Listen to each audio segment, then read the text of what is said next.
हर खबर पर आपकी नजर बेताब समाचार।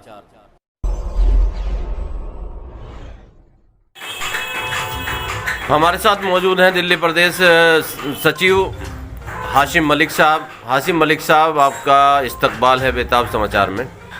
आपकी पार्टी के एक उम्मीदवार यहाँ से लड़ रहे हैं, तो आपने एक ही उम्मीदवार क्यों उतारा और उम्मीदवार क्यों नहीं उतारे?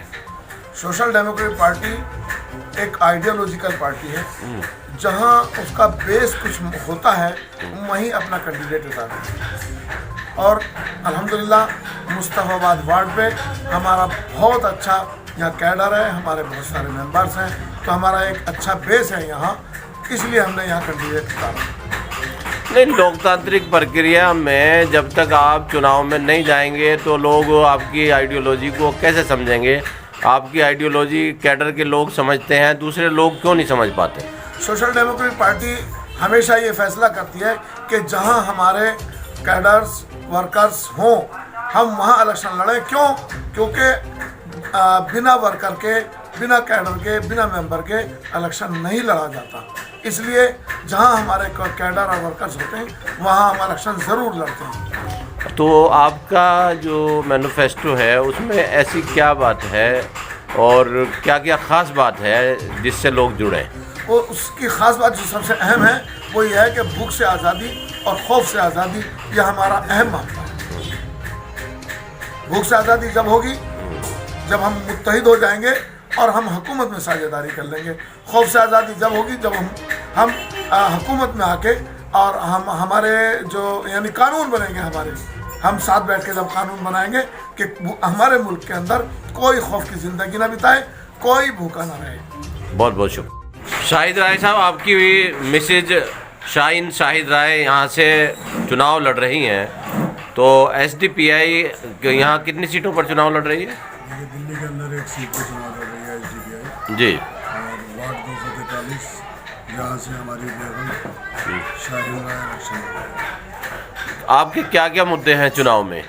भाई मुद्दे तो MCD के यही हैं, साफ सफाई, MCD स्कूल की क्या हालत है, और यहाँ ना कोई समुदाय भवन है, ना कोई मोहल्ला क्लिनिक है, ना कोई डिस्पेंसरी है। मुद्दे तो यहाँ मुद्दे ही मुद्दे हैं। असल बात यह है यहाँ इतने मुद्दे हैं कि MCD के जो यहाँ पहले काउंसलर रहे हैं कांग्रेस के 3 योजनाओं के अंदर, उन्होंने आज तक कुछ करा ही नहीं, सिवाय मुस्तफाबाद को वार्ड 243 गंदगी के ढेर के अलावा और कुछ नहीं दिया। नहीं, आप गंदगी का ढेर बता रहे हैं और कांग्रेस वाले कह रहे हैं कि यहाँ से जो काम हुआ वो कांग्रेस नहीं कराया, आम आदमी पार्टी ने तो कोई काम कराया ही नहीं। वो इस तरह की बातें करते हैं। देखिए, मैं आपको एक बात बताना चाहता हूँ, कांग्रेस वाले क्या कह रहे हैं, क्या आपने कभी मुस्तफाबाद में गंदगी के ढेर नहीं देखे? बताइए आप मुझे, मैं आपसे पूछता हूँ। आप इंटरव्यू ले रहे हैं या दे रहे हैं? मैं इंटरव्यू दे रहा हूँ। हाँ। आप जो कह रहे हैं ना कांग्रेस वाले के, आप उन्हों का आईना दिखाइए, आप उन्हें आईना दिखाइए ना कि वो झूठ क्यों बोल रहे हैं। यहाँ देखे आप, इसी गली में जाके देख ले।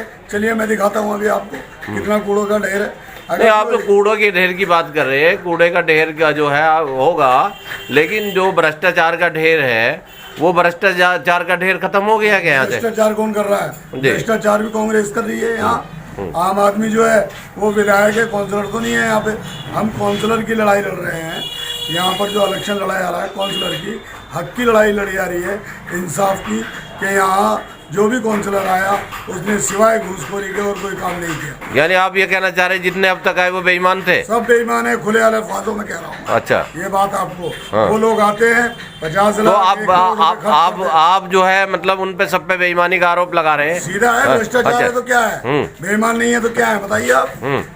ये 15 साल जो यहाँ कांग्रेस की हो रही है। तो आपकी मिसेज अगर यहाँ से बन जाएंगी, हाँ। तो क्या लेंटर पे पैसे नहीं लेंगी? बिल्कुल नहीं। और जो समरसीबल की जो रिश्वत जाती है वो पैसे नहीं लेंगी क्या? आपको एक बात बता, जो दूसरे यहाँ से पैसे उगाही होती है, जैसा आप बकौल आपके यहाँ पे जो उगाही का आप आरोप लगा रहे हैं भ्रष्टाचार का, बेईमानी का, तो जब ये बेईमानी का है तो ये तो ऐसा मतलब काली शाही की ऐसी कोठरी है, इसमें तो जो भी जाएगा वो उस पर धब्बा लगेगा ही। ऐसा नहीं है क्या काउंसलर का जो काम है वो एक काम है कि इलाके के अंदर अगर जो भ्रष्टाचार है तो उसको ख़त्म करना चाहिए।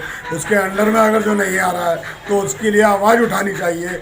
जो वहाँ कानून पारित है, अगर जो भ्रष्टाचार जैसे कि लेंडरों पर पैसा जाता है, नक्शा पास कराने के बाद बिल्डिंग बनाने का अगर जो है तो उस कानून के खिलाफ खड़े हों, उसके लिए आवाज उठाएं। ये तो अनऑथराइज्ड कॉलोनी है ना, ये देखिए नक्शा पास की तो बात है। क्यों अनऑथराइज है ही इसलिए क्योंकि यहाँ के निगम पार्षद काम ही नहीं करते, यहाँ के विधायक काम ही नहीं करते। अनऑथराइज इसीलिए तो है। अनऑथराइज किस लिए है? इसीलिए तो है कि वो यहाँ किसी आवाम की आवाज़ ही नहीं उठाते।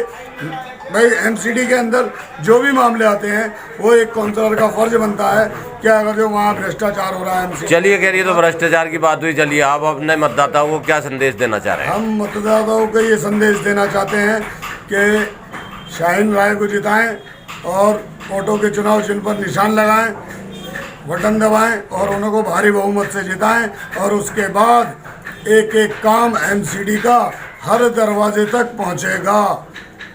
ठीक है, बहुत बहुत शुक्रिया।